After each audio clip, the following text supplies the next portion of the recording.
ከማርያም ፍቅር ለምንድን ነው የምንለየው? 27 ዓመት ያፈቀርኩት ባሌ ከሌላ ፍቅር አስያዘኝ። በኢትዮጵያ ኦርቶዶክስ ቤተክርስቲያን ውስጥ እንግዲህ ከልጅነት እስከ መጣሽው እስከ ዛሬ 8 ዓመት በፊት ጀምሮ በዛ ነበር ምጸድቀው እኔ በምሰራው በማደርገው በውጫዊ ነገር ይመስለኝ ነበር።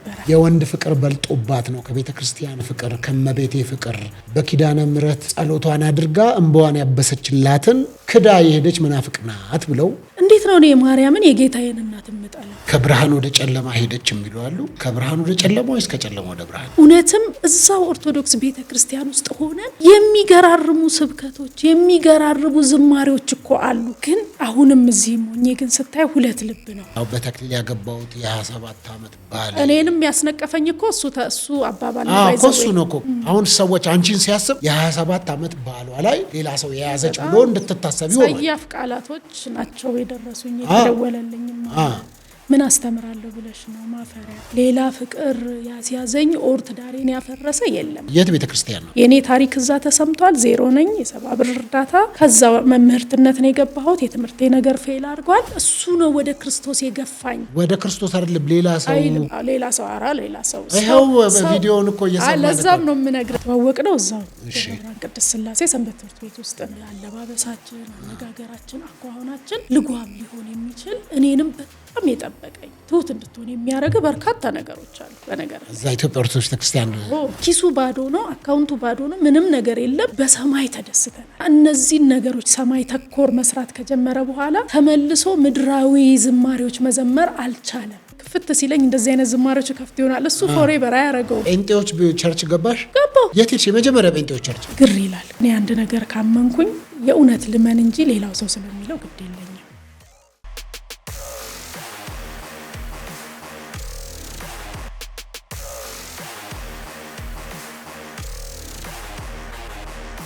ሰላም ውድ ተመልካቾች በመላው ዓለም የምትገኙ ኢትዮጵያውያን ኤርትራውያን እንደምናላችሁ፣ እንዴት ቆይታችኋል? ይህ ዲቫይን ሾው ነው። ያዘጋጀ ማቀርብላችሁ ፓስተር ሶፎንያስ ሞላልኝ ከአዲስ አበባ ኢትዮጵያ ከዲቫይን መልቲሚዲያ ጋር በጋራ በመተባበር የምናዘጋጀው ፕሮግራም ነው።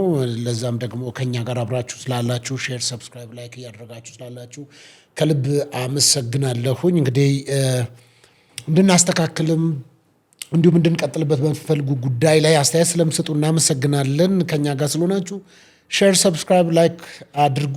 አሁንም አስተያየቶቻችሁን ስጡ፣ እንቀበላለን። ከኛ ጋር አብሮ መስራት የምትፈልጉ በዚህ ስልክ ቁጥር አብረን እንድንሰራ ፈቃደኛ ነን። እንዲሁም ደግሞ ሀሳብ አለኝ ወደዚህ ሚዲያ በመጣ ህዝብ መንግስት እንዲያውቀው ፈልጋሉ የምትሉት ፖለቲካዊ፣ ሃይማኖታዊ፣ ማህበረሰባዊ እንዲሁም የግል ጉዳይ ካላችሁ መምጣት ትችላላችሁ፣ ታገኙኛላችሁ። አብረን እንቀጥላለን ማለት ነው። እንግዲህ ዛሬ እንግዳ ይዤላችሁ መጥቻለሁ። ባለፉት ሳምንታቶች እንግዲህ በሶሻል ሚዲያ ላይ በከፍተኛ መነጋገሪያ የነበረች እህታችን ናት። እሷንም ደግሞ በዚህ ጋብዤላችኋለሁ። በተለይ ደግሞ በኢትዮጵያ ኦርቶዶክስ ቤተክርስቲያን ውስጥ ብዙ ስፍራ ነበራት። እሷም ባለቤቷም እንዲሁም አሁን ደግሞ በወንጌል አማኞች መካከል ትገኛለች። በብዙ የህይወት ምስክርነቶቿ ሰምታችኋል። እንግዲህ በዛ ጉዳይ ደግሞ የተደሰታችሁ ጌታ ይባርክሽ ያላችኋት አላችሁ። አንቺ መናፍቅ ያላችሁም ደግሞ በብዙ አይቻለው አስተያየቶችን። እንዲሁም ደግሞ እንግዲህ እህታችን ከኦርቶዶክስነት በተለይም ደግሞ ከሰንበት ትምህርት ቤት ተማሪነት እንዲሁም ደግሞ አይ ቲንክ እንግዲህ በተለያዩ ልክ ይሁን አይሁን አላቅም፣ እሷም ተነግረናለች። በደብረ ብርሃን አካባቢ እንዳደገች እዛ አካባቢ ወደ ሰሜኑ አካባቢ እንደነበረች የሚናገሩም ሰዎች ገጥመውኛል። ከዛ አንጻር ጾም ጸሎት ፈርተሽ ነው የሄድሽው፣ ድሎት ነው፣ ብር ተከፍሏችሁ ነው፣ አንቺም ባለቤትሽም ሃይማኖት ቀይራችሁ የሄዳችሁት የሚል የተለያዩ ሀሳቦች ይነሱባቸዋል። በነዛ ጉዳይ ላይ እናነሳለን። እንዲሁም ደግሞ የ27 ዓመት ትዳሬ ወይም ደግሞ በተክሊል ያገባውትን ባሌን እሱ ከሚያውቀው ሰው ፍቅር ያዘኝ፣ ማን ነው ይሄ ፍቅር አስያዥ ጀግና እናያለን፣ እናነሳለን ማለት ነው። በብዙ እንግዲህ ብዙ ታሪኮች አላት፣ የግል ታሪክ እንዲሁም በመንግስት የስራ ኃላፊነትም በጸረ ሙስና ውስጥ እንዲሁም በመምህርነት በተለያየ ነገር የህይወት ተሞክሮ ውስጥ ያለፈች በዚህ ሚዲያ ብትመጣና ብታጋራን ጠቃሚ ነው። ብዙ እህቶች ይማሩበታል ብዬ አስባለሁ። አሁን ደግሞ በነቢይነት ታገለግላለች። እንዲሁም ደግሞ የጋብቻ አማካሪም ናት። የት ትገኛለች? የት ናት? ማናት? ለምትሉ ሰዎች ወደዚህ ጋብዤላችኋለሁ። ነቢይት ቅድስት ከኔ ጋር አለች። እንኳን ደህና መጣሽ። እንኳን ደህና ቆየኝ። ሌላ ቦታ አልቀሰሻል፣ እኛ ጋር እየሳቅሽ ፓስተር ሶፎንያስ እንኳን ደህና ቆየኝ። እንደውም እኔ በሳቅ ነው የምታወቀውና በሳቅ መጀመሩ ደስ ቢለኝም ገና ስትጀምር ምስጋና የላቀ ነው። በነገራችን ላይ ዲቫይን ሾው አከራካሪ ነገሮችን ብዙ ጊዜ ታቀርባለህ፣ ያለው ሰማለው፣ ሚስ አንደርስታንድ የምናረገው ጊዜም አለ። አት ዘ ሴም ታይም ደግሞ ብዙ ሰው ይማርበታልና አምኜህ ከሙግት ባለፈ እውነት የሆኑ ነገሮችንም ያቀርባል ይሄ ሰው ብዬ በጾታዬ አይደለም፣ በአቅሜ አይደለም፣ በእውቀቴ አይደለም፣ በጌታ ጸጋ ደፍሬ እዚህ ያለው ቅድስት ክፍሌ ይባላለሁ። እንግዲህ እኔም ማመስገኛ ልጀምር። ባለፈው ሌላ ሚዲያ ላይ በተጠየቅኩት ቃለ ምልልስ ላይ የህይወት ተሞክሮዬን አይተው የደወሉልኝ በርቺ ቀጥ ያሉ በርካቶች እንዳሉ ሆነው ቀጣይ ደግሞ ዛሬ ያለው እናያለን፣ የምናጠራውን ነገር እናጠራለን። ቴንኪዩ። በጣም መልካም። እንግዲህ ነብይት ቅድስት ነብይት ኬት መጣ? እግዚአብሔር ሰው ያው አገልጋይ አይደለሽ እንግዲህ? አይ ነብይት የሚለው ስያሜ እኔ ላይ የለም። ነብይት የለም? ነብይት የለም። እሺ በምንድን ነው የምትጠሪበት? በቃ እኔ አገልጋይ እንደ ኢየሱስ ክርስቶስ ወይ መጋቢ ነሽ ወይ ነብይ ነሽ ወይ ሐዋርያ ወይ አስተማሪ ወይ ወንጌላዊ? በየትኛው ዘርፍ ነው ታዲያ? ኦርዴን እንዳልተደረኩም እሺ ባልተሾምኩበት ጉዳይ ቤተክርስቲያን እዚህ ጋር ነሽ ያላለችኝን አልልም። ነገር ግን አገልግሎቴ ምንድነው? ማስተማር፣ መምከር፣ እዚህ ላይ ነው የኔ ጸጋ። አዎ ግን እኔ ሶሻል ሚዲያዎች ላይ ነብይት ይላል። ነብይት? በፍጹም። እርግጠኛ ነሽ? ግን የለም የነብይነት ነገርሽ በደንብ ሲገለጥ ነው። ትንቢት የሆነ ወቅት ይመጣልኛል ወይንም የሆነ ነገር አደርጋለሁ ማለት ነብይ ነኝ ማለት አይደለም። የእግዚአብሔር መንፈስ እኮ ለሁሉም ይናገራል። የግድ ነብይ መባል አይጠበቅብኝም እኮ። ግን ያው እኔ ያየሁት ከስያሜው በላይ የእግዚአብሔር ሰው ከስያሜው በላይ የማደርገው ድርጊት ገዝፎ ራሱ ይውጣ እኮ። ግን ነገ ደግሞ ነብይት ተብለሽ እንዳትመጪ ብዬ ነው። እሱ ላይ እንዳትቸገሪ እኮ ነው። አይ ችግር የለም። እሺ ስለዚህ በእህት ቅድስት ብዬ ልቀጥል። በነገራችን ላይ ዮሐንስ እንኳን ያን ሁሉ መጽሐፍ ጽፎ እኮ መጽሐፉን ሲጽፍልን እኔ ወንድማችሁ የሆንኩ ዮሐንስ ነው የሚለው። ምንም እህትነት ወንድምነት መልካም ነው፣ ጥሩ ነው። እንግዲህ ግን ልጅነት ይበልጣል። በነገርህ ላይ ከአገልጋይ ስያሜ ከማገልገልም እኔ ልጅነት የሚበልጥብኝ ሴት ነኝ። የእግዚአብሔር ልጅ ነኝ። በልጅነት ውስጥ ሁሉ አለኝ። ምንም የምከለከለው የለም። ስለዚህ ልጅ ሆኜ የክርስቶስ ኢየሱስ በደሙ የዋጃት ንጽት ያለች ልጅ ነኝ። በቂ። አዎ ልጅ ነኝ። ጥሩ።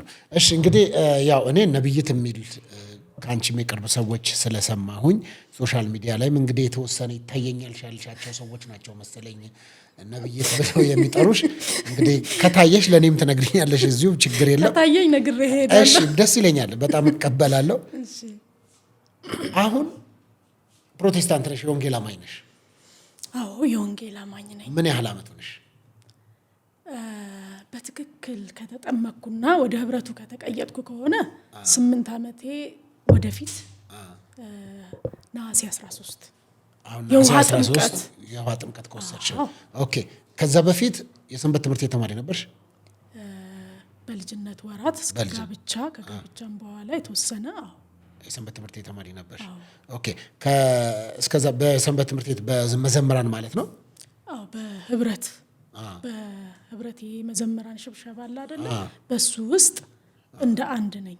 ድምፃዊ ነኝ ብዬ ምናምን አይደለም፣ ግን በቃ ከህብረቱ ውስጥ አንድ ላይ ነው። ህብረቱ ውስጥ አንዱ ነኝ። በቤተ ክርስቲያን ውስጥ በመዘመር ድራማ በመስራት ከምንም በላይ ደግሞ የሚያስደስተኝ ነገር መማር ነው። እዛም ሆኜ መማር፣ መጠየቅ፣ ትምህርቶች አሉ፣ ብዙ ትምህርቶችና ጥያቄዎች አሉኝ፣ እጠይቃለሁ።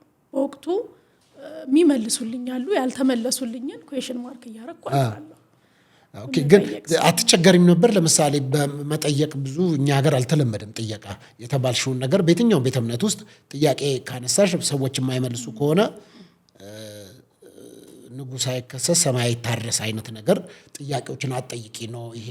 ከዛ ስትጠይቂ ደግሞ አንቺ በነበርሽበት ውስጥ እቺ ልጅ እንዴት ነው ምናምን ጥርጣሬዎች አይገቡም ነበረ? እንደዛ የማይገባው ለምን መሰለ?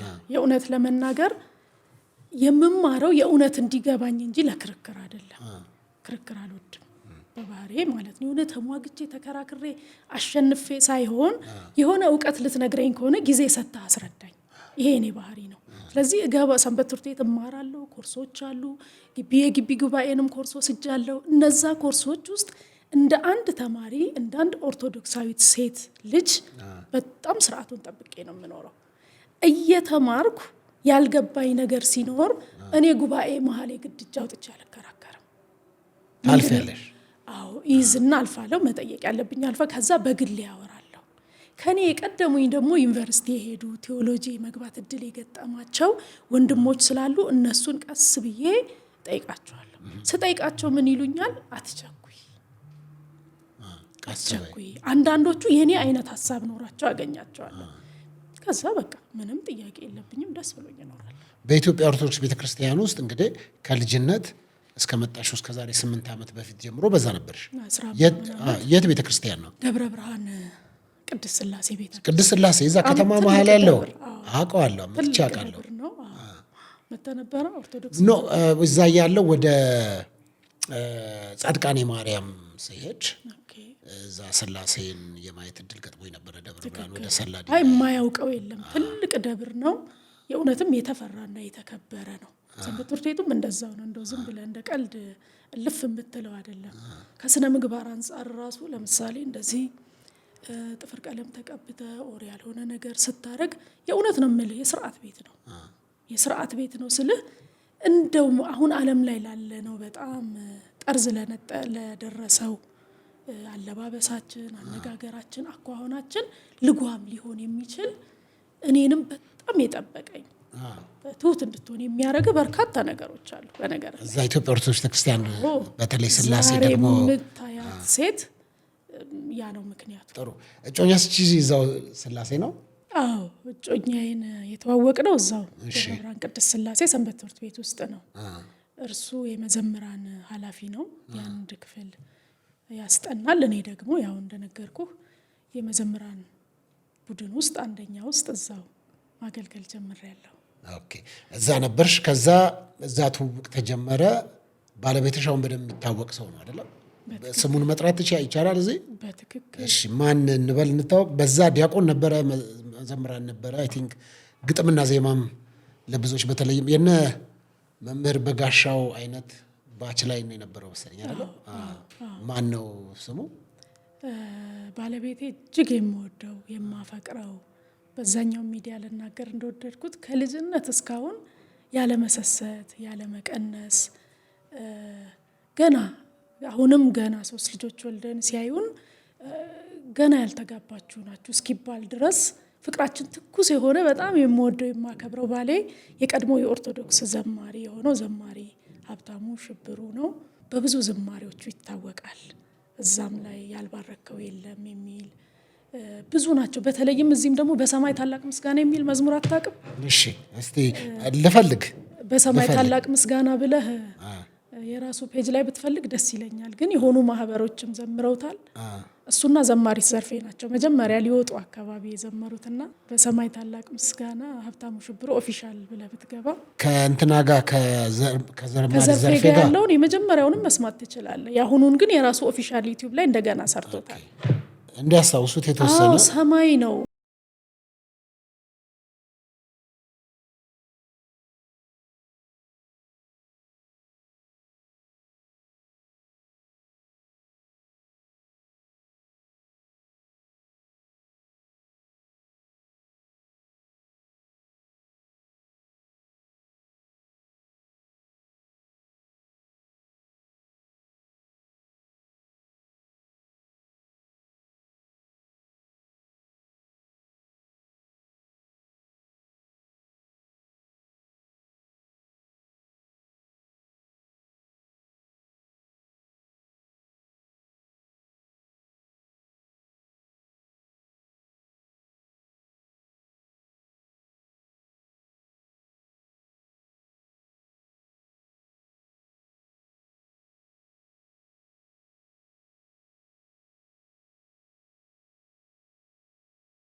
ዝማሬ እዛ ኦርቶዶክስ ቤተክርስቲያን ውስጥ እያለ ነው። የሚገርም ነው በጣም ሊወጡ አካባቢ ነው። የሚገርም መዝሙር ነውና እግዚአብሔር አምላክ በየዘመናቱ ሰው አለው። አይ ያለቀስኩት አሁን ለምንም አይደለም፣ ደስ ብሎኝ ነው። እዛም ሆነን የእውነት ነው ስለ ክርስቶስ ሲወራ ይሄ ሙሉውን መዝሙር እንድሰማው በነገራችን ላይ ጋብዛለሁ። ለምን ሰማይ ነው ጉዳዩ። ይሄ ዝማሬ በተሰራበት ሰዓት ላይ የነበረን መነቃቃት ይሄ ነው ልልህ አልችልም። ዝማሬዎች ምን ያህል አቅም እንዳላቸው የእውነት እኔ በዚህ አጋጣሚ እኔ ከባሌ የምወድለት አንዱ ባህሪ ይሄ ነው። ለገባው ነገር ይጨክናል እና እነዚህን ነገሮች ሰማይ ተኮር መስራት ከጀመረ በኋላ ተመልሶ ምድራዊ ዝማሬዎች መዘመር አልቻለም። አበላኝ አጠጣኝ ማለት አልሆነም። እኛ ቤት አለፈልኝ አበላኝ ምናምን ነው። እንደውም እኔ አንዳንዴ ምናልባት ክፍት ሲለኝ እንደዚህ አይነት ዝማሬዎች ከፍት ይሆናል። እሱ ፎሬቨር አያረገውም። ምንድነው ክርስቶስ ኢየሱስ በምን ያህል ልክ አጥብቆ እንደያዘው ለማየት ኪሱ ባዶ ነው፣ አካውንቱ ባዶ ነው፣ ምንም ነገር የለም። በሰማይ ተደስተናል። ዛትስ ዋይ ሰማይ ብለህ ሰርች ብታረግ አሁን አዲስ የሰራዋል ለዚህ ቤት ከመጣ ወዲህ አልበም ሰርቷል። አዲስ አልበምና ሰማይ ነው መኖሪያዬ፣ እዛ ውዴ ኢየሱስ ባለበት ተሰርቶልኝ ባለቀልኝ ሌላ ዓለም አለኝ። ይሄ ምድራዊ ዓለም ብልጭልጩ ምኑ አሁን አያሳሳኝም የሚል ትክክለኛ አዲስ ኪዳናዊ መልእክት ነው ወደ ውስጣችን የገባው እና ባለቤቴ እንደዚህ አይነት አገልጋይ ነው። እግዚአብሔር ረድቶኛል። በጣም እግዚአብሔር እንደሚወደኝ ከማመሰግንበት አንዱ ነገር ባሌ ነው። በዚህ አጋጣሚ እስቲ መልእክት ንገሪው ለባለቤትሽ። ምን ችግር አለ? እኔ አብርሽዬ ነው የምለው የምወድህ ባሌ ዘማሪ ሀብታሙ ሽብሩ፣ በጣም አፈቅርሃለሁ፣ በጣም እወድሃለሁ። ያንተ በመሆኔ እኮራለሁ። ያ ብቻ አይደለም፣ ያንተ ስለሆንኩኝ ከክርስቶስ ኢየሱስ ጋር እንድጣበቅ እድል ሆኖልኛል። ብዙ ኦፖርቹኒቲዎች ነበሩ ከሱ ሌላ ሊሄድባቸው የምችላቸው በዓለም ነገር አንቀባረው ሊያኖሩኝ የሚችሉ፣ ግን እግዚአብሔር አምላክ ይሄንን ባሌን እንዳፈቅረው ምንም የለንም። ባይዘው በተማሪ አፍቅሮ መቀጠል ከባድ ነው አይደለ?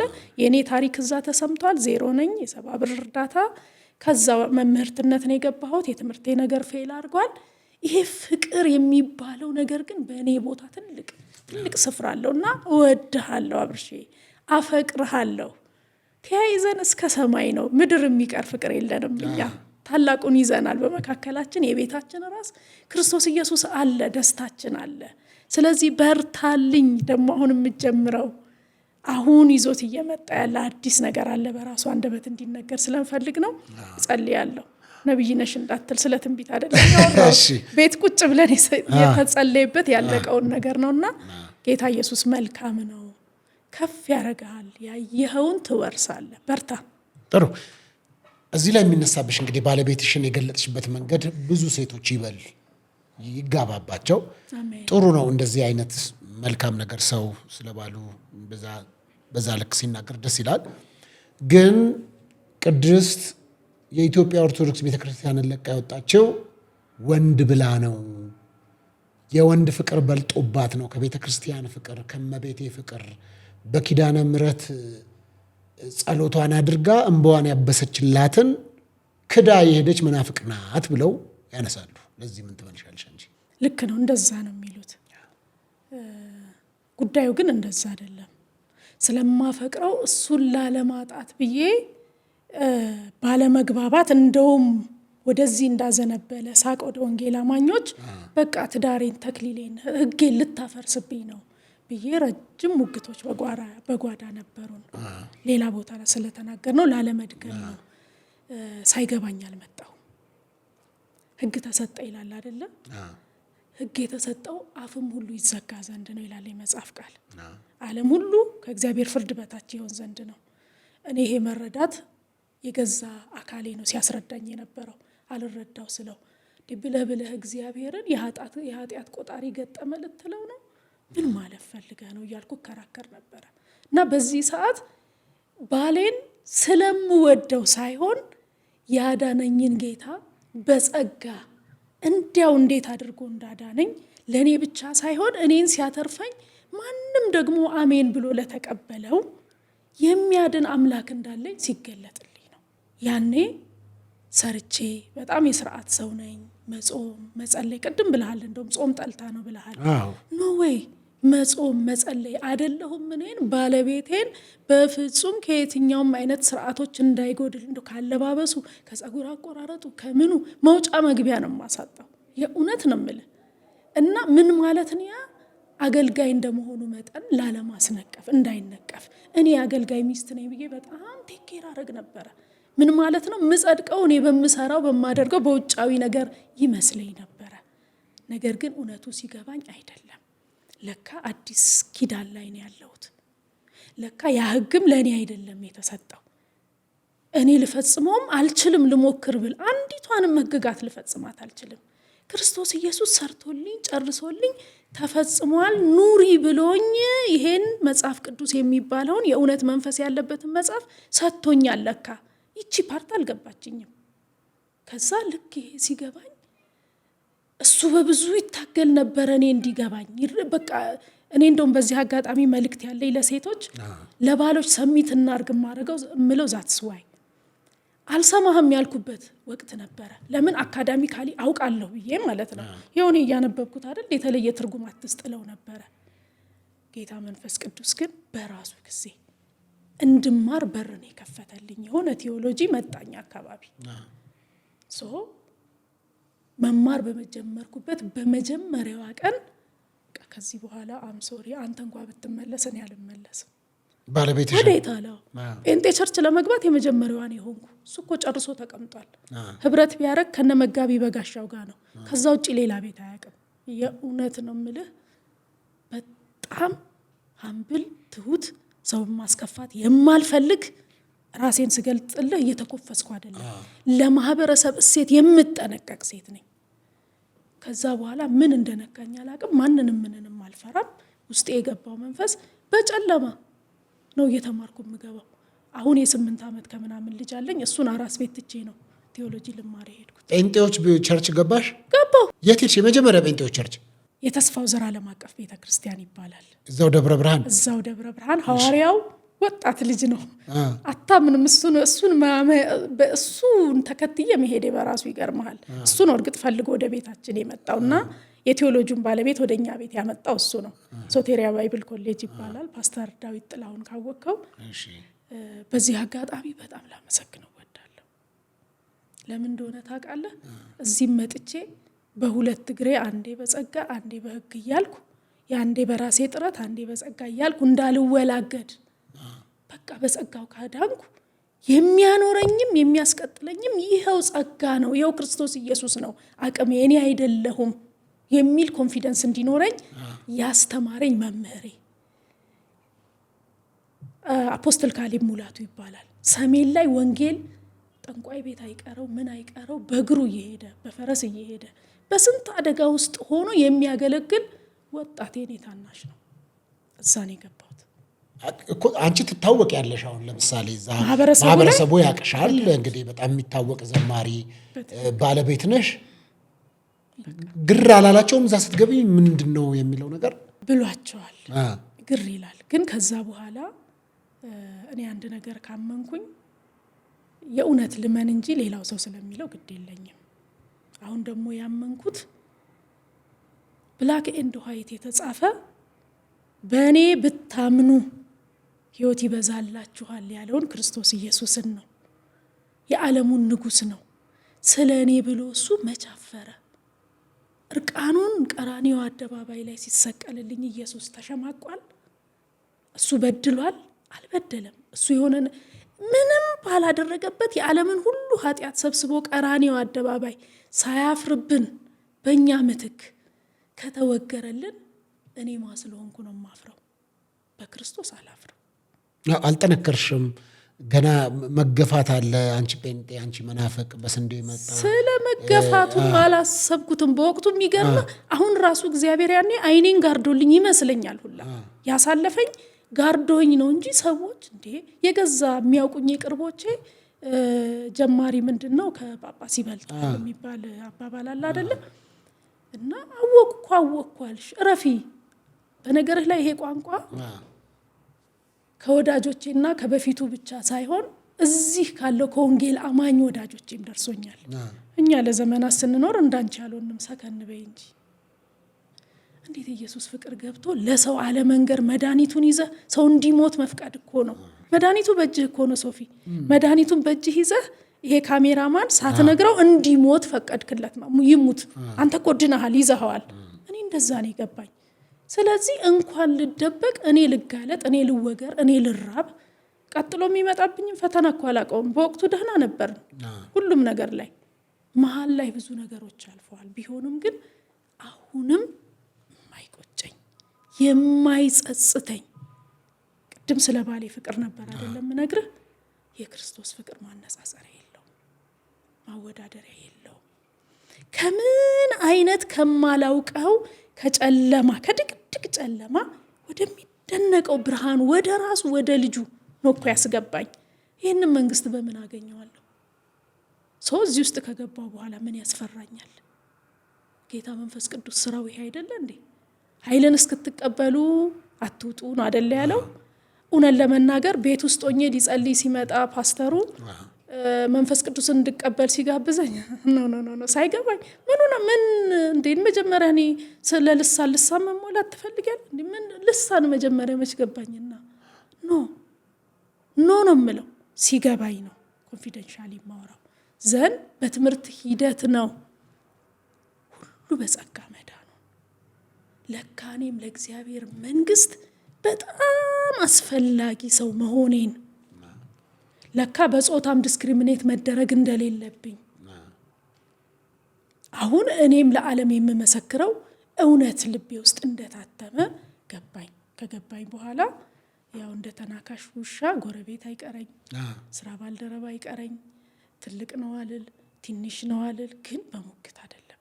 የገባኝን ፍቅር ብቻ ነው የምናገረው። በዛ ውስጥ እቺ ሰው ግን በጤናው አይደለም ይላሉ። ነው እንዲህ አናቃትም ቅድስትን እንዲህ እኮ አይደለችም፣ ግን የምትናገረው ደግሞ እውነት ነው ይላሉ።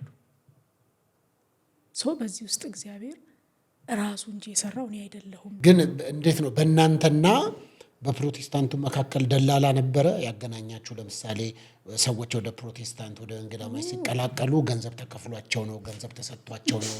እናንተ ቤት ደግሞ አውራ ስለሆናችሁ በዛች ቤተክርስቲያን ውስጥ አገልጋዮች ናችሁ፣ ዘማሪያን ናችሁ፣ ግጥምና ዜማ የምትሰሩ ናችሁ። በዛ ሁኔታ ውስጥ ብዙ ስላየሁኝ ነው ምን ያህል ገንዘብ ተከፍሏችሁ ነው የመጣችሁት የሚለውንም አንቺና ቤተሰብሽ በምን ገንዘብ ተገዛችሁ? እንዴት ተዘዋወራችሁ? የክርስቶስ ፍቅር ከገንዘብ ጋር አይነጻጸርም። በመጀመሪያ ደረጃ ገንዘብ ከተባለ ግን 100% የምነግርህ ገንዘብ እዛ ነው የነበረን፣ አሁን የለንም። እንደውም በዚህ አጋጣሚ ይሄ የወንጌል አማኙ ማህበረሰብ ይሄን ቤተሰብ ሊጠይቀው ይገባል ባይ ነኝ።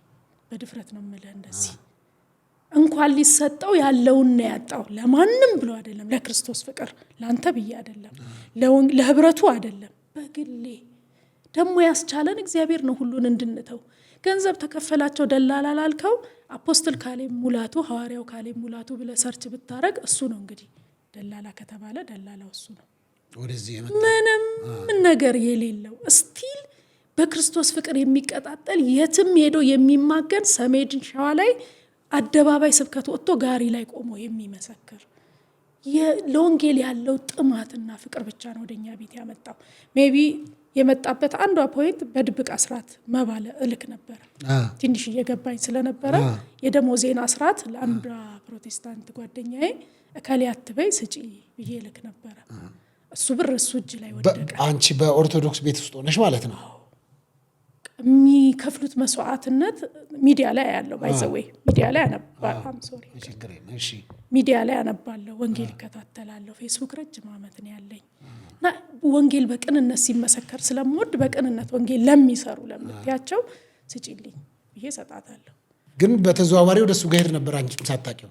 አንዴ ነው የደረሰው እኮ እኔም ብዙ አልሰጠውም። እንግዲህ መንገድ ሆኖ ሊሆን ይችላል። ሰጠችው። ከዛ እነዚህን ቤተሰብ ማየት እፈልጋለሁ ስል አይ መቀየጥ አይፈልጉም፣ ፈቃደኛ አይደሉም፣ በድብቅ ነው የተቀመጡት ስትለው በቃ አይ ግድ ብሎኛል አለና ደፋር ነው ልጁ። አንኳክቶ እንዴት ዋላችሁ ብሎ ይዟት መጣ። ወልጄ ተኝቻለሁ። እንዲህ ፍሪዝ ነው እንኳን ከሱ ስብከት ልሰማ ገና ልጁን ስታየው ምን ይቀልዳል ደግሞ ጭራሽ ሐዋርያ የሚል ስም ቀጥሎ ያሾፋል። በእውነት ነው የምልህ በወቅቱ የነበረ መረዳት። ግን እግዚአብሔር ግን ታናሽ በሚመስለው ማንም ሊሰማው ባልወደደው የከበረውን ነገር እዛ ውስጥ አስቀምጧል። እኛ እኮ ገብቶናል፣ ወንጌል ቤት ውስጥ ነው ያለነው፣ ተረድተናል ብለናል። እርስ በርስ ከባለቤቴ ጋር ረጅም ነገር ሄደናል እኮ ኦልሬዲ እኮ ቆርጠናል። ጨክነን እንድንወጣ ምክንያት ሆነን ነው የምልህ። ልጁ ሳልለው መጥቶ ጸልዮ ምን ብሎ ሄደ። እኔ ምን እንደለቀቀኝ አላቅም። በሌላ ቀን ሲመጣ ቅር ይለኛል። እሱ ከሄደ በኋላ ደግሞ ምን አረገኝ ይሄ ሰው ላለው በግድ ነው መጥቶ የሚያስተምረን በግድ። እና ይሄ ሰው ነው መካከል ያለው ምንም የሌለው። ስለዚህ ገንዘብ ትራንዛክሽን ምናምን አልነበረም። ምክንያቱም እንደዚህ አይነት ነገር ያደርጋሉ። ሶፊ ግን ካለ ፕሊስ በጌታ ስም አሁን ለስቱዲዮ ፈልጋለሁ። ስቱዲዮ የለኝም። ቀጥለን ለምናወራው አጀንዳ ስፍራ የለኝም። አየር ላይ ነኝ። ሰውን በስልክ ነው የማማክረው። ብዙ ነገር የማደርገው እንዲህ ነው። ቦታ የለኝም። ካሜራ የለኝም። እንደውም የሚያየኝ ህዝብ በዚህ አጋጣሚ እንደሱ ከሚል ይምጣ፣ የቤቴን አድራሻ ሰጣለሁ፣ ቼክ ማድረግ ይችላል። በጣም ጥሩ። ምክንያቱም ያንን ነው ብዙ ሰዎች ያነሱብሽና ሌላው በዛ በደብረ ብርሃን አካባቢ እንግዲህ ሸዋ ነው አይደለም የሚባለው የአካባቢ በዛ አካባቢ ከማህበረሰቡ ስነ ልቦና ከማህበረሰቡ አካባቢው ቤተ እምነቶችና የሃይማኖት ወግና ስርዓት አፈንግጣለች ብለው የሚያነሱም ስላሉ እንደገና ኪዳነ ብረት ጸሎቷን ሰምታትም በኋላ አብሳላት እንዴት አስቻለሽ ከቅድስት ድንግል ማርያም ፍቅር መለየት እንዲቻልሽ? አልተለየውም። እንዴት ከማርያም ፍቅር ለምንድን ነው የምንለየው? ያው መናፍቅ ሆነሽ ተብለሽ ነው። ማርያምን ተጣላታለን። እኔማ ተናግሬያለሁ ብዙ ጊዜ ስትናገር ስለማውቅ። ማርያም እኮ የሚላችሁን ስሙት ያለች ድንቅ ሴት። እንዴት ነው እኔ ማርያምን የጌታዬን እናት የምጠላው? በጣም ነው የምወዳት፣ በጣም ነው የማከብራት። አይደለም ማርያምን የጌታዬን እናት አይደለም መጽሐፍ ቅዱስ የመሰከረላትን ማንንም ሰው አልጠላም። እየተመጻደቅኩ አይደለም። አሁን የገባኝ እውነት ሰውን ሁሉ በክርስቶስ ነው የማየው። በክርስቶስ ይቺማ ንጽሕት እኮ ናት፣ ብጽዕት ናት እኮ። ምንም የሚጠላ ነገር አላት። ጉዳዩ ግን እሱ አይደለም። ማርያም አማላጅ አይደለችም። መጽሐፍ ቅዱስ መካከለኛችን፣ አማላጃችን በእኛ ምትክ ስራውን ሰርቶ ጨርሶ የራሱን ደም ወደ አብ ይዞ ገብቶ በእኛና በሰውና በእግዚአብሔር መካከል ያለውን የጥል ግድግዳ ያፈረሰ ከእግዚአብሔር ጋር ያስታረቀን ለምድር ደግሞ ሰላም ያወረደው ኢየሱስ ክርስቶስ ነው። የኔ አማላጄ፣ ጠበቃዬ፣ ዋሴ። ከዚህ በኋላ እንኳን ኢንኬዝ የሆነ ነገር እንኳን ባጠፋ ወይኔ ያጠፋሁኝ ብዬ አልሸማቀቅም። ለምን ብትል በእኔ ምትክ ስለ እኔ አለ የሚከራከር። ደሙ ትኩስ ነው ዛሬም። ይሄ ሊቀ ካህን አለኝ፣ ይሄ ነው አስታራቂ ነው እንጂ ያልኩት ማርያምን እንዴት እጠላታለሁ? ይሄን አልተባልሽም? ከዘመዶችሽ ከአካባቢሽ እንዴት ያለ ሆነልሽ? የማርያም ጠላት። ለእነሱ ሰዎች ምን መልእክታለች ታዲያ? ወይ ማርያምን በጣም ነው የምወዳት፣ ግን እባካችሁ የመዳን ጉዳይ ከማርያም ጋር ግዴታ አታያይዙት። እውነት ነው፣ በማርያም በኩል ስጋን ለብሶ የመጣው ኢየሱስ ክርስቶስ ነው ያዳነን።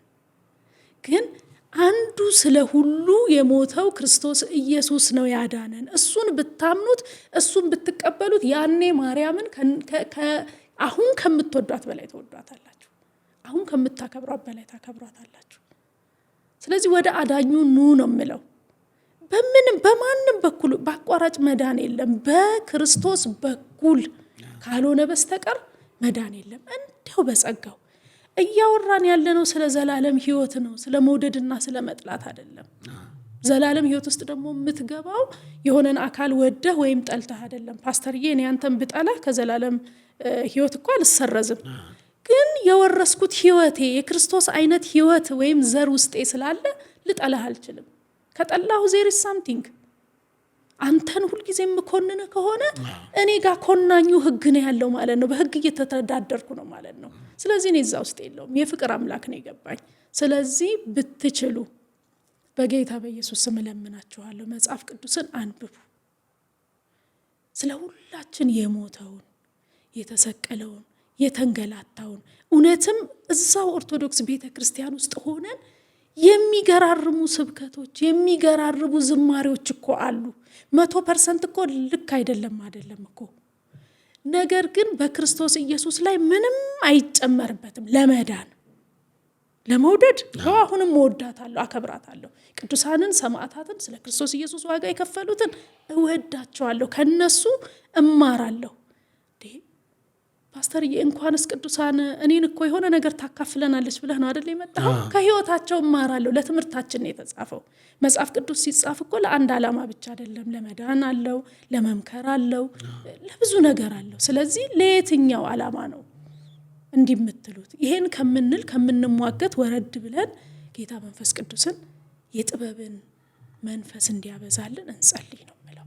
ሚዲያዎችም ደግሞ በዚህ አጋጣሚ ሚዲያዎችም ደግሞ እንዲህ ብሏል፣ እንዲያ ብላለች፣ እንዲህ ሆኗል ከሚል ቁርጥራጭ ወሬ አልፈን ወንጌል የዳንበትን ወንጌል እሱኑ ያለ መሸቃቀጥ እንደወረደ ተወሳስቦ አልመጣም ኢየሱስ ክርስቶስ። እግዚአብሔር አብ አንድያ ልጁ ላይ የጨከነው እኔ እናንተን ወዶ ነው። እኛን ሊሰበስብ ነው እንጂ ልጁን ጠልቶት አይደለም። ሲጨክንበት ሲጸልይ እዛ በተራራው ላይ ምንድን ያለው? የመጨረሻ አባት ሆይ ከበደው አይደል ብትችል እቺ ጽዋ ከኔ ትለፍ አለ። እስከዚህ ደረጃ ያመመው የከበደው እኮ የኔና ያንተ በደል እንጂ ራሱ ምንም ኖሮበት አይደለም። ስለዚህ ተተካካን እኮ። ሁሉንም ጥፋት ያጠፋው አዳም እያለ ወይም እኔ እናንተ እያለን ምንም ያልሰራው ኃጢአት ከሆነ እኛ በእርሱ ሆነን የእግዚአብሔር ጽድቅ ተደርገናል ስንል ጻድቅ ነኝ ስል ለምን አፍራለሁ? ያደረገኝን የሆንኩትን አድርጎኝ ነው። እኔ በባህሪ አይደለም እንደዛ የሆንኩት፣ ተሰጥቶኝ ነው። ስለዚህ አላፍርም። የትኛውም አይነት ሚስ አንደርስታንዲንግ ቢኖር ለማስረዳት እጥራለሁ። አንቺ አሁን ከብርሃን ወደ ጨለማ ሄደች የሚሉ አሉ። ከብርሃን ወደ ጨለማ ወይስ ከጨለማ ወደ ብርሃን? የራቅነውንም ቀርበው የነበሩትንም ከድቅድቅ ጨለማ ነው የሚለው። ሩቅ የነበሩትንም ቅርብ የነበሩትንም ወደሚደነቅ ብርሃኑ በክርስቶስ ስራ ነው ያመጣን እንጂ በፍጹም እኔ ወደ ጨለማ አልመጣሁም። ስለዚህ ወደ ብርሃን መጥቻለሁ ነው። ኧረ ወደሚደነቅ ብርሃኑ፣ ወደ ኢየሱስ መንግስት፣ ወደ እግዚአብሔር መንግስት ነው የገባሁት። በጣም ጥሩ። አሜን። እንግዲህ ትዳር ታማክሪያለሽ። ያማከርሳቸውን ሰዎች ምስክርነቶችን ሰምቻለሁ ምናምን። እንኳን ጌታ ረዳሽ በዛ ጉዳይ። እንግዲህ ያለሽው ለጊዜው በስልክ ነው እያገለገልሽ ያለሽው። ሚዲያዎችም ነበሩሽ 1 2 3 ጊዜ እንደዚሁ የዩቲዩብ ቻናሎች እንደተዘጉ ምክንያታቸውንም በኋላ እናነሳለን። ግን ከሰሞኑ የመጣሽበት ራስሽን ልታጋልጭ የፈለግሽበት አንድ ነገር አለ።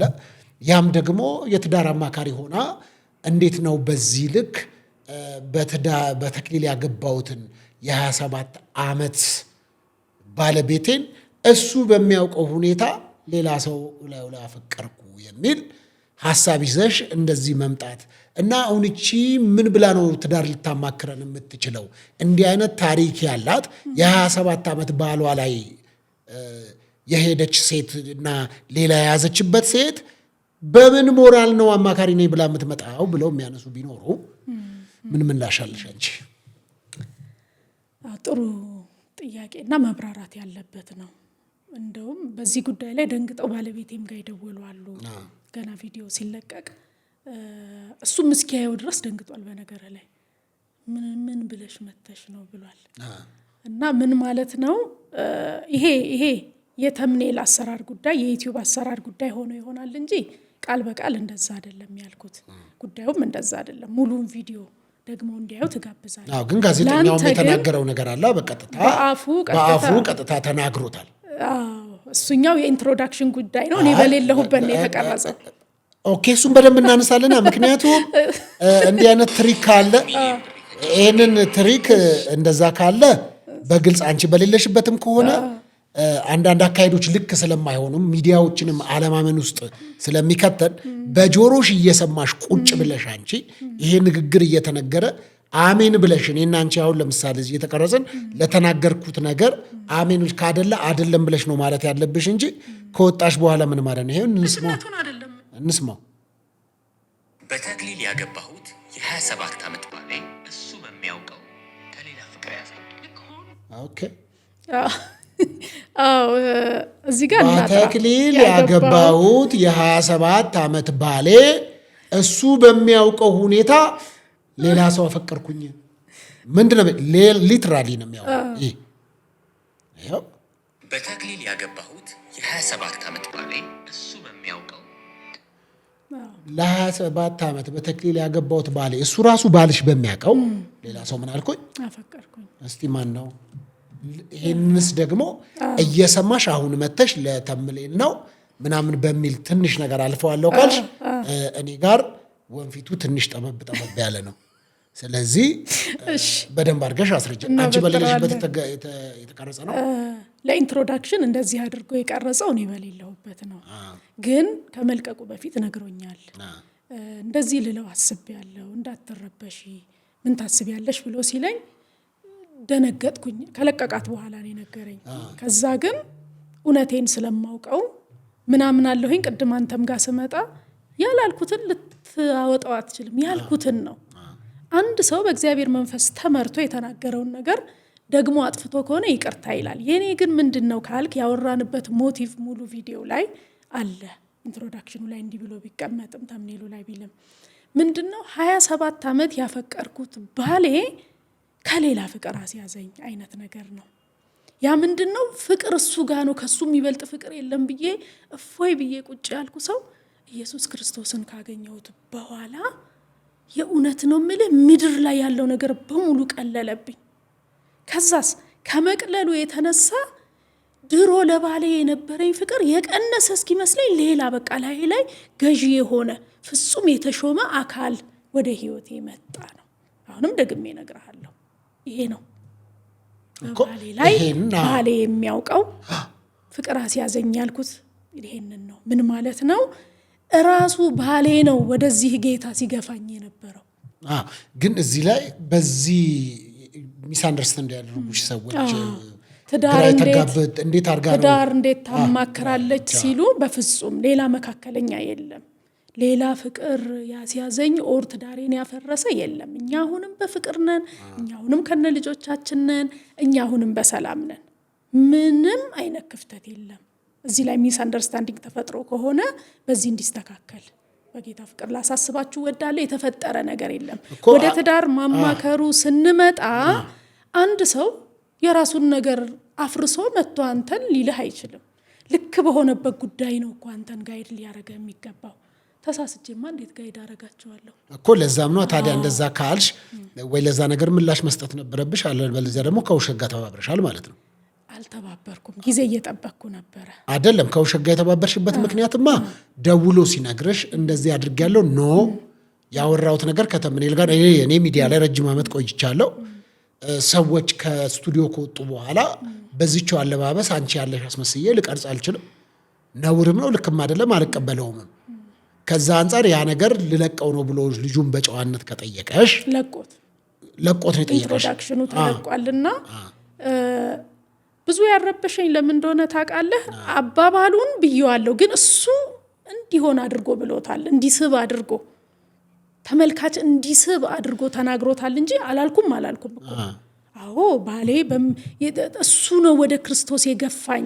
ወደ ክርስቶስ አይደለም ሌላ ሰው ሌላ ሰው ይሄው በቪዲዮውን እኮ እየሰማን ነበር። ለዛም ነው የምነግርህ። ምን ስጠብቅ ነበር መሰለ ፓስተርዬ፣ ይሄን ነገር ለመናገር እኔ በባህሪዬ መቸኮል አልወድም።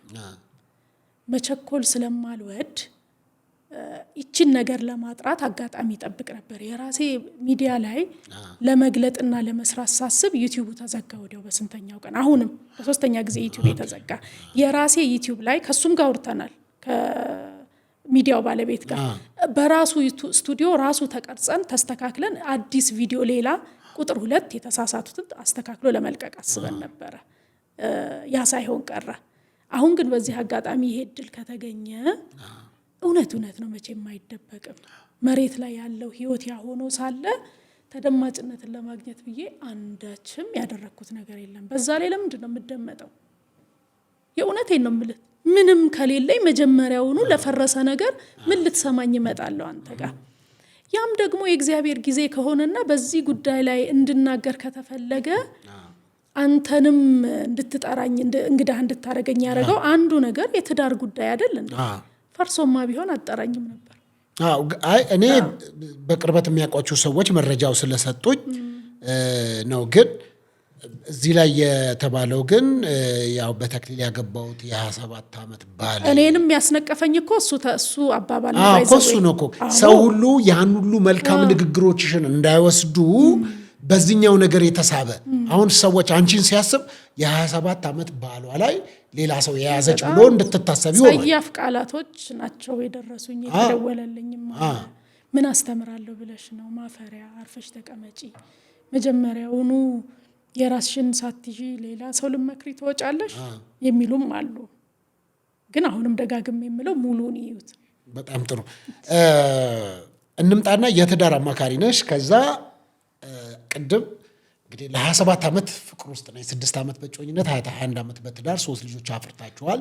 እግዚአብሔር ይመስገን። ከባለቤትሽ ጋር ከአገልጋይ ጋር ነው እንግዲህ እና አንደኛ ማነሳለሽ እስቲ የአገልጋይ ሚስትነት ምንድን ነው? አሁን ሚስት አለች ሲደመር የአገልጋይ የነጋዴ ሚስት መሆን ሌላ ነው። የአገልጋይ ሚስት መሆን ሌላ ነው። የሆነ አርቲስት ሚስት መሆን ሌላ ነው። ራንደም ሰው ሚስት መሆን ሌላ ነው። የአገልጋይ ሚስትነት ትንሽ የሚከብድ ይመስለኛል። አንደኛ የአገልጋዩን ባህሪ ትንሽ ያስቸግራል። ከዛ ጊዜ አለመስጠት። አገልጋይ ደግሞ ይሄ የፋርነት ለምሳሌ አበባ አይሰጥም፣ በርሜል የሚያክል ኬክ አያመጣም፣ ቸኮሌት ይዞ አይመጣም፣ የኔ ፍቅር ምናምን አይልም፣ የፍቅር ልቦለድ አያነብልሽ፣ ማቴዎስ ምዕራፍ 5 ቁጥር 6 ነው የሚልሽ። እንዴት አሳለፍሽ? የኔ ባለቤት ባይዘ እንደዛ እንዳልከው አይደለም። የአገልጋይ ሚስት መሆን አሁን ላይ ሳስበው ደስ ይላል፣ ክርስቶስ ሲገባኝ። ግን አሁንም እዚህም ሆኜ ግን ስታይ ሁለት ልብ ነው። የሚያሳዝኑ ነገሮች አብረህ ታሳልፋለህ። የአገልጋይ ሚስት ስትሆን ባለቤትህ አገልጋይ ስለሆነ ብቻ የምትከፍለው መስዋዕትነት አለ። አንደኛ የአገልጋይ ሚስት ነኝ ብለህ እንደ ማንኛውም ሴት እንደፈለክ መሆን አትችልም። ለምን ነህ በቃ እግዚአብሔር ለዛ ሰው አጋር አድርጎ ሲሰጠኝ በሱ ስር ሰሚት ተደርጌ የባለቤቴን ነገሮች ማስተካከል ያለብኝ ነገር አለ። እንደ ሴትነትም ድርሻ አለኝ መጽሐፍ ቅዱስ ላይ አይደል እንዴ? መገዛት ብቻ አይደለም ግዟት ነው የሚለው ምድርን አይደል እንዴ? ተስማምተን ካልገዛን ልንጣላ ነው። ስለዚህ ከባሌ ጋር በመግባባት በመስማማት ኢቭን ከሚያገለግለው ነገር ጋር ቅድም የምትለው ይሄ ብርቅርቁ ምናምን ይሄ ስጦታው ይሄ ቅብርጥሴው ምናምን ችግር የለውም። ስንጋባም ጥሎሽ አልነበረንም፣ አትጨነቅ። እሱ እኔን አያጓጓኝም። አዎ የለም። ግን የአገልጋይ ሚስት ልትሆን ያሰበች አንዲት እህት አበባው ባይመጣላት፣ ወርቅ ባያጠልቅላት፣ አሁን እንደምናየው ብዙ ብርቅ ነገሮች ባይደረጉላት ታግሳው ታልፋዋለች ወይ? እኔ ስንገናኝ አገልጋይ ነው፣ አሁንም አገልጋይ ነው። ስንገናኝ ምንም የለንም፣ የለውም፣ እሱም ተማሪ ነው። መሀል ላይ ሁሉ ነገር መጥቶ ነበረ፣ አሁን ተመልሶ ጠፋ። በዚህ ሁሉ ውስጥ አለሁ አብሬው። ግን ነገ በጣም ሚሊዮነር ይሆናል ብዬ ተስፋ አድርጌ አይደለም አብሬው መሆነው። የኪዳን ጉዳይ ነው፣ የፍቅር ጉዳይ ነው። እና የአገልጋይ ሚስት ስትሆን እኮ ሁሉን ነገር ሊያሟላልህ ኬት ያመጣል። ነጋዴ አይደለም እኮ፣ ነግዶ አያተርፍም። እንደውም እኔ ነኝ የዓለም ስራ ማውቀው። ወጥቶ መስራት፣ ዞር ዞር ብሎ ተቀላጥፎ ስራ ማምጣት እኔ ነኝ እንደውም የምችለው። እሱ ይሄን ማድረግ አይችልም። ለአገልግሎት የተሰጠ ሰው ነው። በቃ አለቀ። የአገልጋይ ሚስት መሆን ደስ ይላልም፣ ከባድ ነገርም አለ። ከባዱ ምንድን ነው? ከባዱ ነገር ምን መሰለ? የፈለግከውን ነገር በፈለግከው ሰዓት አድርግ ብለህ ልታስጨንቀው የምትችለው አይነት ሰው አይደለም አገልጋይ። አንተም የአገልጋይነት ልብ እንደው ወንድ ስለሆንክ አንተም አልኩ መልሼ የሴትም ባሏ ምንም ላያደርግላት ቢችል ለመቆም የእግዚአብሔር ጸጋ ካልደገፋት በስተቀር ለምሳሌ እንደ አገልጋይ ሚስት አሁን እንደምናየው አይደለም የምልህ። በነገር ላይ አሁን ያለው ነገር እንደውም ተቀይሯል አይደል እንዴ?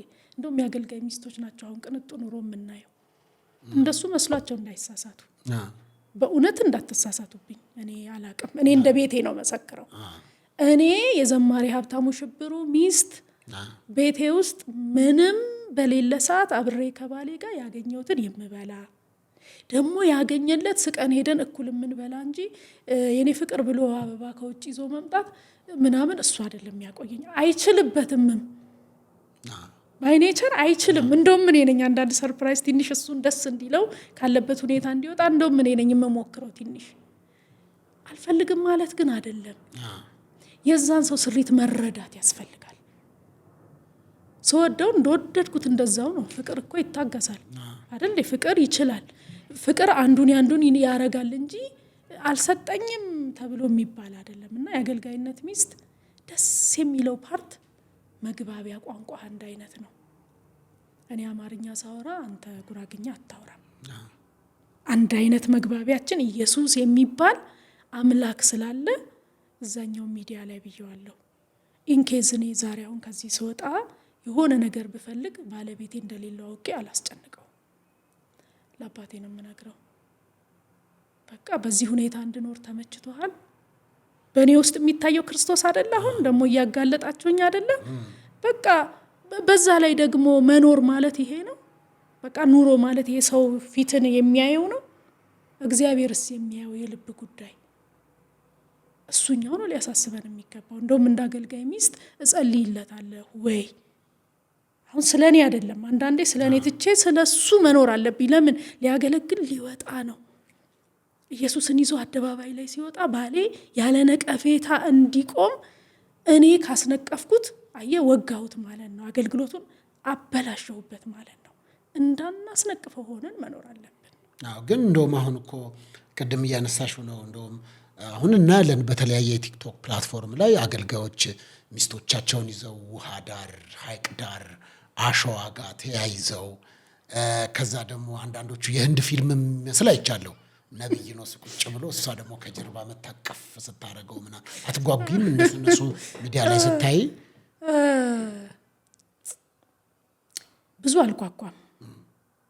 ቢሆንልኝ ግን አልጠላም። ለምን ዋሻለሁ? እዛ ደረጃ ደርሰን ክርስቶስን ባላስነቀፈ መልኩ የተሻለ ህይወት እንዴ! ለድህነት አልተጠራሁም። በነገር ላይ ባለጠጋ ተደርገናል። በነገር ሁሉ ባለጠጋ እንድንሆንም ተሰጥቶናል። መጽሐፍ ቅዱስ ይለናል። እኔ ድሃ የመሆን ህልም አይደለም ያለኝ። ቢኖረኝ ደስ ይለኛል። እናረጋለን። ለምሳሌ አሁን በቀደም የአባቶች ቀን እሱን የሆነች ኬክ ነገር ገዛውና መልካም የአባቶች ቀን አሉት ልጆቹ። ከዛ ደስ ሲለው በቃ ቤትዬ አሁን ቤቲ ነው የሚለኝ እሱ በቃ እንውጣና ሽርሽር ብሎ አራዳ ፓርክ ሄድን። የእውነት ነው የምልህ በጌታ ፊት ሆኜ ሻይ አልጠጣንም። ሄደን እዛ ግን ምን አይነት ደስታ ገብቶብን እንደመጣ ልነግርህ አልችልም። ሰላም ከውስጥ ነው። እኔ ያ ሁላ ነገር ፈሶላቸው ቅድም ያያቸው ሰዎች ቤት ሲገቡ ሌላ ሊሆን ይችላል። የኔ ሙግት እንደውም ይሄ ነው። ተመሳሳይ ነው። ውጪም ቤትም አንድ ነን። እውነት ክርስቶስን ነው በዛ ውስጥስ እንደዛ ኤክስትራቫጋንት የሆነ ነገር አድርገን ክርስቶስን እንሰብክበታለን ወይ? እኔ ክርስቶስን ካላከበረ ይቅርብኝ ለዘመናት። ግን አንቺ አሁን እንዳልሽው እንደውም ሰምቻለሁ ከዚህ በፊትም በተናገርሽው ሁኔታ በተለያዩ ሶሻል ሚዲያ ላይ ሚስት እሱ ከውጭ ሲመጣ ፖፖ አቅርባ በፖፖ እግሩን እያጠበች በማስታጠቢያ እግሩን የምታጠብ በፎጣ አርጋ ምናምን ባሌ እኮ መጥቶ ምናምን ብሎ እየተቀረጸ ይቀመጥልናል። አንድም ቀን ሲጣሉ ያቀረበ ሰው አላየውም። እንዳለ ኬክ ሲበሉ አይስክሬም ሲልሱ ባባዬ በላህ አንተ ጀመር እኔ ልጀምር ምናምን እያሉ የፍቅር ማለት ትዳር ያ ብቻ ነው ወይ ብዬ እንዳል ከዛ ደግሞ አንቺ መጣሽና 3 ልጆች ወልደን ራሱ የቦክስ ሪንግ ውስጥ ገብታችሁ ነበረ እና ይሄን ጄኒውን የሆነውን እውነተኛ የሆነውን የትዳርን ነገር የትዳር አማካሪ ስለሆንሽ ነው በዛ ልክ ከዛስ ባለቤትሽ ላይ ልጆችሽ ላይ የሚፈጥረው ተጽዕኖ የለም? የቤታችንን ገበና ወተሽ ለምን ትናገሪያለሽ? ለምን ታወሪያለሽ? በቃ እኔና አንቺን የተደባደብነው ታርቀናል መልሰን ምናምን የሚሉ አይነት ነገሮች አይፈጥሩም? እሱንስ እስቲ አንሽልኝ። እውነትህን ነው። ከባህሪ ነገሮችን እውነትን እንደምጋፈጥ ያውቃሉ። እውነተኛ ሰው ወዳጅ የለውም በነገር ላይ። ከዚህም አንጻር እውነትን በመናገሬ ደስ ያላቸው የተማሩ የተጽናኑ ቅድም እንዳልኩ አንዷ ራሷን ልታጠፋ በዚህ ውስጥ አቃቂ ውስጥ ያለች አንድ እህት ናት። ራሷን ልታጠፋ ገመድ በያዘችበት ዳቦ ቤት ውስጥ የራሷ ዳቦ ቤት ውስጥ አድራ በጣም ከስሮባት ልታጠፋ እየታገለች ሰሞኑን የሞተችን የአንዲት ልጅ ቪዲዮ ደጋግሜ እያየው ራሴን ላጠፋ ስል ስክሮል ሳረግ ያንቺ መጣለች። ያሁኑ ቦክስ ያልከው ማለት ነው። ሰው ይሄ ነፍስ አድኗል። ይሄ አባባል የእውነት ነው የምልህ። ምን ልልህ ነው እንዴ? እኔ ጋር ብቻ አይደለም እንዴ? ለካ ኪሳራ ሚዲያ ላይ የምናውቃቸውም ሰው ላይ አለ እንዴ? ለካ ለመግባባት እዛም አለ እንዴ ይላል ሰው። እንዴት ነው እኛ ፍጹም ይሆን ነው? በክርስቶስ ኢየሱስ ነው ጻድቅ ነኝ ያልኩት እንጂ በስራዬ በምግባሬማ አሁን ከነጋ ራሱ ስንት ነገር ስቼ ይሆናል አይደል? ስንት ነገር ለምሳሌ ቅድም አሁን አንተ 1 ደቂቃ ወር 2 ደቂቃ አላረፈድክም። ኦን ታይም ነው የመጣኸው። በጣም ቁጭ ብዬ እየጠበቅኩ ነበር። ሀቀኛ ስለሆንኩ እዚሁ ነበር ማጋለጥ። ምን ማለት ነው? እውነትን እውነት ብሎ የመናገር ነገር ነው። ያን ትክክለኛ ህይወቴን መናገሬ እንዴት እንዲት ያለሽ ሊያስብል ይችላል። አንድም ባል አይደለ የኔ ባል እንደዛ ብሎ ያልተጣላበት ምክንያት ምንድነው? ሁሌም ባህሪዬን ያውቀዋል። በቃ ያውቀዋል ለሌላ ሰው ጥቅም እስከሆነ ድረስ ብሎ እንጂ ኢቭን እሱም ደንግጧል። እንዴት አልሻላው እንዴ አብርሽ ስህተት ነው አይደለም ዋሻው እንዴ ነው ያልኩት። አልዋሻው ግን እኮ አለ የገዛ የስጋ የራሴ ዘመዶች እንዴት እንዲት ያለሽ ብለውኛል። ኦፍ ኮርስ ብያለሁ። አሁንም አልክደውም ብያለሁ። ምን ማለት ነው? አልወደውም ማለት አይደለም።